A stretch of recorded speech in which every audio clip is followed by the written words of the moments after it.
안녕하세요.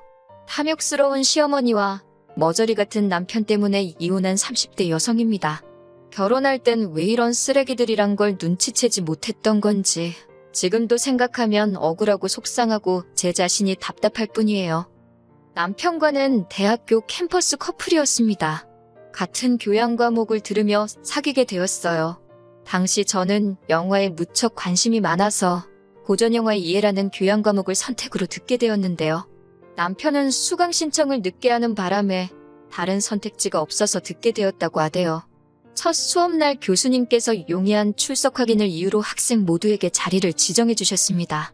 남편과 저는 그렇게 우연히 옆자리에 앉게 되었고요. 일주일에 한 번이었지만 매주를 한 학기 내내 옆에 앉게 되다 보니 자연스레 간단한 대화도 나누게 되고 비상연락망의 개념으로 연락처도 주고받게 되었지요. 그러다 하루는 남편이 자기는 지방에서 올라와서 서울을 잘 모른다며 저에게 시간 날 때 소위 서울 구경 좀 시켜달랍니다. 남편이나 저나 신입생도 아니었고 학교도 서울 중심부에 있었으니 남편의 말은 그저 저와 데이트를 하기 위한 핑계라는 걸 진작에 눈치챘어요. 속이 훤히 보이는 그의 화법이 마음에 들었고 저도 남편에게 호감이 있었기 때문에 알겠다고 했지요. 그리고 그와 비슷한 약속이 몇 번 반복되면서 저희는 자연스레 연인 사이로 발전하게 되었습니다. 이후로 8년의 연애 끝에 부부의 영까지 맺게 되었고요. 남편은 저보다 한 살이 많았고 저와 사귀는 동안 군대도 다녀왔고 1년간 호주로 워킹홀리데이도 다녀왔어요. 그렇다 보니 7년의 연애 중 거의 4년에 가까운 시간을 떨어져 있어야 했지만 그러한 현실이 서운하거나 힘들게 느껴지진 않았습니다. 남자라면 당연히 다녀와야 하는 군대였으니 안쓰러웠고 워킹홀리데이를 간다 했을 때는 영어도 못하는 사람이 가서 고생 꽤나 하겠구나 싶었지만 동시에 남편의 미래를 생각하면 도움이 되는 선택이라고 생각해 응원을 했지요. 그리고 저 역시 남편과 떨어져 혼자 지내는 동안 남편만 오매불만 기다리고 있지 않았습니다. 오히려 남편만큼 저도 제 미래를 위해서 학교 공부에 매달리고 성실히 취업 준비도 했네요. 그 덕분에 대학 졸업과 동시에 대기업에 들어갈 수 있었고요. 저는 한 번도 공부를 손에서 놓은 적이 없었기에 어른들이 말씀하시는 인생의 커리큘럼을 차곡차곡 밟아나갔어요. 하루도 허투루 보낸 적이 없었다고 할까요? 그래서 남편과 결혼 이야기가 나왔을 당시 이미 대리라는 타이틀을 달고 있었지요. 반면에 남편은 취업 전 이렇게 저렇게 보낸 시간이 많아서 저보다 한참 늦은 나이에 사회생활을 시작했습니다. 솔직히 남편이나 저나 두 사람의 조건만 놓고 보자면 크게 다를 것이 없었어요. 두 사람 다 대한민국에서 이름난 회사에 다니고 있었고 연봉은 제가 남편보다 회사를 오래 다녀서 좀 더 높았지만 그거야 이유가 명확했으니 저에겐 별 문제가 되지 않았거든요. 외모나 성격 같은 건 너무 주관적이라 제가 여기에 적는 건 아닌 것 같고 하지만 문제는 결혼이란 게 저희 둘만 좋다고 하는 것은 아니잖아요. 집안이라던가 배경을 빼놓곤 이야기할 수가 없었으니까요. 저희 시댁을 먼저 이야기해보자면 넉넉한 상황은 아니었어요. 아버님은 공무원 생활을 오래 하셨고 어머님은 평생을 전업주부로 지내셨거든요. 여담이지만 남편이 남들 다 가는 해외유학 대신 워킹홀리데이를 선택했던 이유도 시댁의 경제적 상황과 무관하지는 않았지요. 반면 저희 친정의 경우 제 조부모님께서 제법 큰 재산을 저희 아버지께 물려주셨습니다. 그리고 제가 서울에서 대학을 다니게 되자 아버지께서 제 앞으로 아파트를 한 채 증여해 주셨어요. 세금도 다 내주셨고요. 하지만 대학생인 저에게 20평대 아파트는 과분하다 생각해서 그 집은 월세를 놓고 정작 저는 원룸에서 자취를 했네요.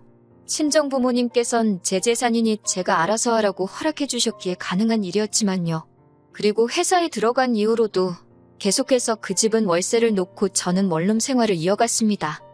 그리고 이 대부분의 사실을 결혼 이야기가 나오면서 남편은 물론이고 어머님도 알게 되셨습니다.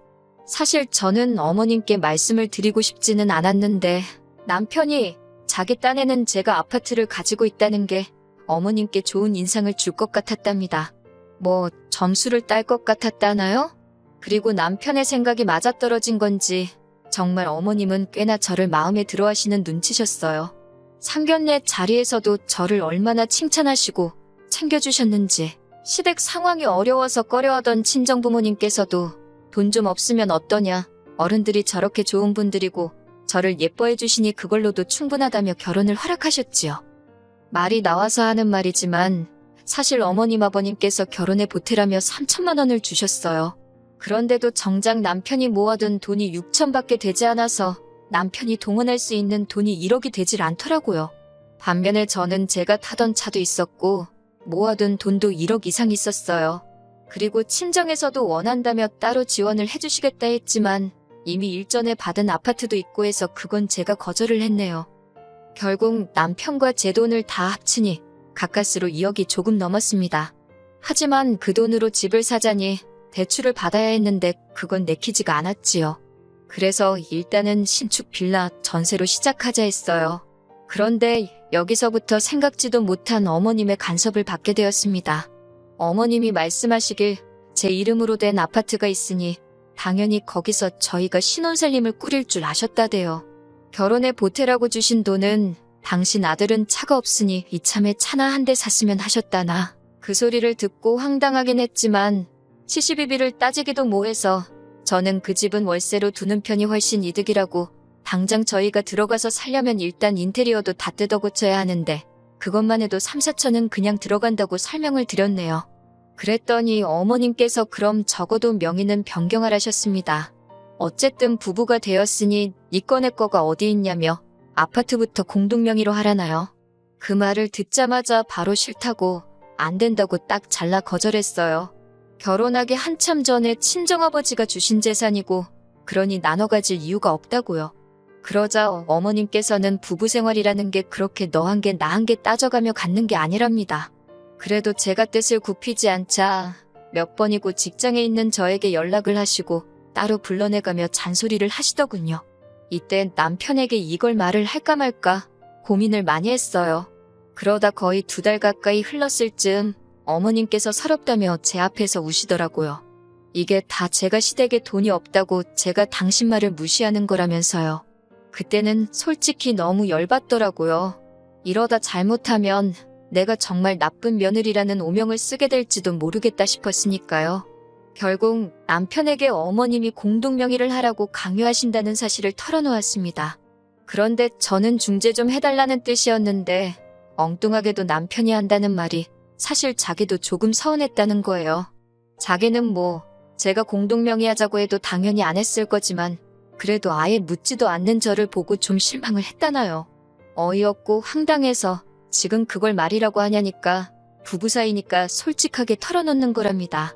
어찌나 찌질하고 한심해 보이던지. 하지만 이때만 하더라도 결혼한 지 3달도 되지 않았기에 이혼 같은 건 솔직히 생각해보지도 않았습니다. 그저 정신을 똑바로 차리면 큰일 나겠다. 그 정도로만 생각을 했달까요? 그래서 얼마 지나지 않아 남편더러 돈 관리는 각자 하자고 했어요. 어차피 당신이나 나나 버는 건 비슷하니까 각자 관리해도 괜찮을 것 같다고요. 생활비 명목으로만 150씩 내놓고 200은 앞으로 당신과 나의 미래를 위해 저축을 하자. 그리고 나머지는 각자 알아서 양심껏 관리하자니까 남편도 좋다대요. 하지만 공동명의 사건 이후로 어머님은 저를 따돌리기 시작하셨어요. 얼마나 유치한 방법으로 저를 없는 사람 취급하시던지요. 남편에게는 위로 결혼한 아주버님이 한 분 계셨는데 저는 어머님이 형님을 그렇게 예뻐하시는지 그때 처음 알았네요. 한 번은 어머님께서 동네 아주머니들하고 산에 다녀오시다 샀다면서 무슨 열쇠고리 같은 걸 사오셨는데 제 것만 없더라고요. 식사를 할 때도 고기 반찬을 집어다 형님 밥그릇에 얹어주시면서 당신 말 잘 듣는 며느리만 당신 며느리라고 하질 않나. 그런 일을 3-4번 당하고 나니 저도 사람인데 기분 더럽더라고요. 저를 불쌍하게 보는 아주버님과 형님의 눈빛도 짜증나고 그런 유치한 짓을 하시면서 저를 비웃듯 바라보시는 어머님도 어이가 없었거든요. 솔직히 그런 상황 속에서 남편이라도 우직하게 제 편을 들어주었다면 제 감정이 이렇게까지 격해지진 않았을 거예요. 하지만 남편에게 어머님이 나에게 하시는 행동을 봤냐며 제 고충을 토로하면 돌아오는 반응은 자기는 그런 낌새를 못 느꼈답니다. 그러면서 오히려 저를 마치 어머님이 하시는 말이며 행동이면 무조건 예민하게 받아들이는 그런 여자로 몰아가더라고요. 그래서 이후로는 시댁일에 관해서는 아예 관심을 끊어버렸습니다. 그러다 지난 추석이었습니다. 남편만 보냈습니다. 추석 전에 있던 어버이날에도 제가 드린 용돈은 받으셨고 선물도 챙기셨으면서 식당에선 일부러 제 공깃밥만 주문 안 해주시고 저한테 말도 한마디도 안 걸으셨거든요. 그리고 이후로 있던 어머님 아버님 결혼기념일 때도 제가 용돈 100만 원 챙겨드렸는데 그 돈으로 아주버님하고 형님만 데리고 여행 다녀오셨더라고요. 물론 어머님께 제가 쓰시라고 드린 돈이니 그 돈으로 여행을 가시든 어디다 기부를 하시든 제가 뭐라 말할 입장은 아닙니다. 그리고 어머님께서 저한테 당신이 어디 간다, 누구랑 간다 그런 걸 보고하셔야 할 의무도 없고 이유도 없다는 것도 잘 알지요. 하지만 적어도 아주버님네와 여행을 가기로 하셨다면 참고로 아주버님네는 여행비를 부담하실 상황이 전혀 못 되십니다. 그러면 남편하고 저한테도 한번 같이 가겠냐고 물어봐 주실 수는 있는 거잖아요? 어차피 저희는 바빠서 같이 못 갔을 텐데요. 게다가 여행지에서 돌아오셨을 때도 당신 아들인 남편 선물만 달랑 사오셨습니다. 저한테는 심지어 깜빡했다, 미안하단 말씀조차 없으셨고요. 그렇게 계속 무시와 괄시를 당한 마당에 제가 추석이랍시고 시댁에 가서 음식을 하고 말 그대로 식모 노릇을 하고 싶었겠어요? 그래서 남편한테 혼자 가라 했습니다. 그랬더니 남편이 한다는 소리가 그러면 돈이라도 얼마 챙겨드려야 하는 거 아니냐입니다. 그래서 당신이 드리면 되지 왜 나한테 찾냐고 단칼에 거절했어요. 그랬더니 우물쭈물거리며 한다는 소리가 어머님이 명절에 고생을 많이 하신다고. 저도 너무 화가 나서 그 고생 내가 시켰냐고 소리를 질렀습니다. 그랬더니 남편도 꿀먹은 모마냥 더 말은 못하고 현관을 나서더라고요.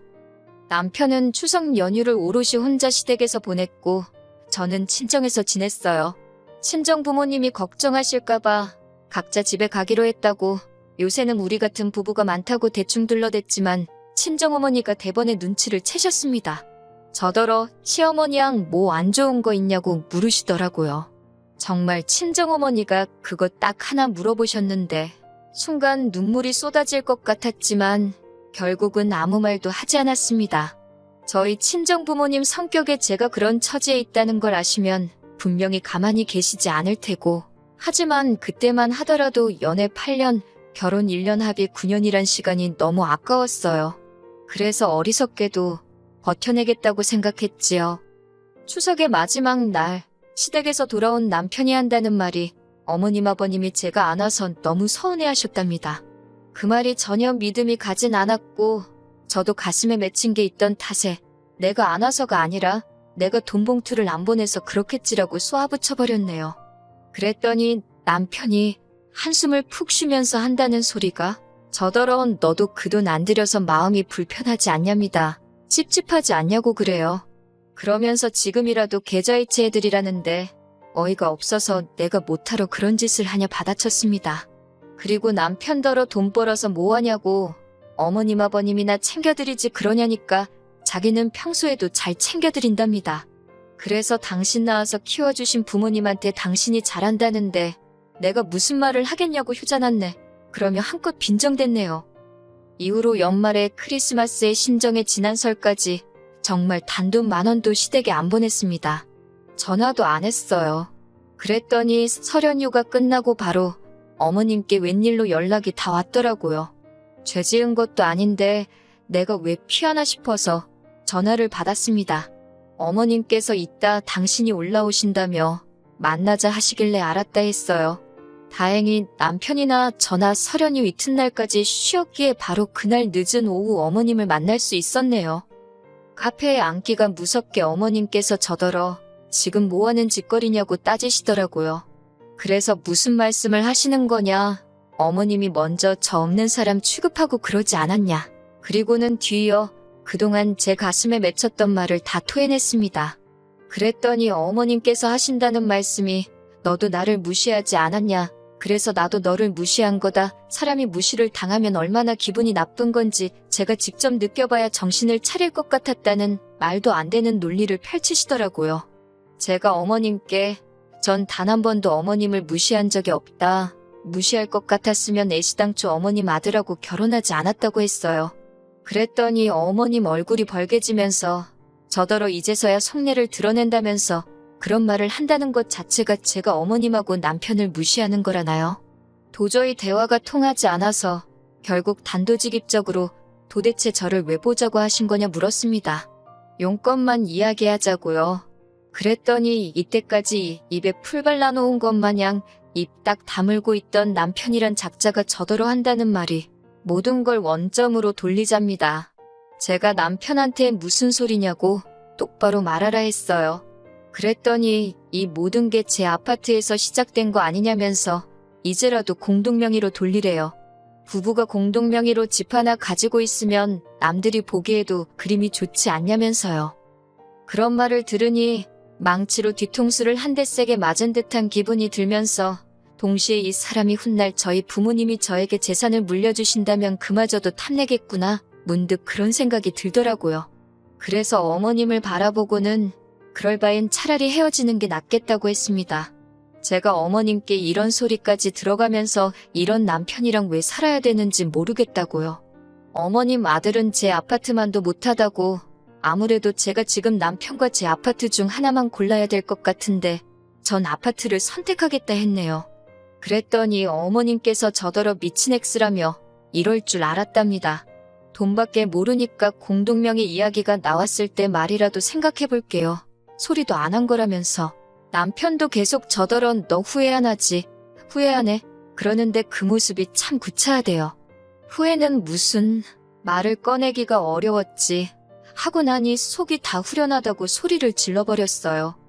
이후로 집주인분에게 양해를 구해 집을 내놨습니다.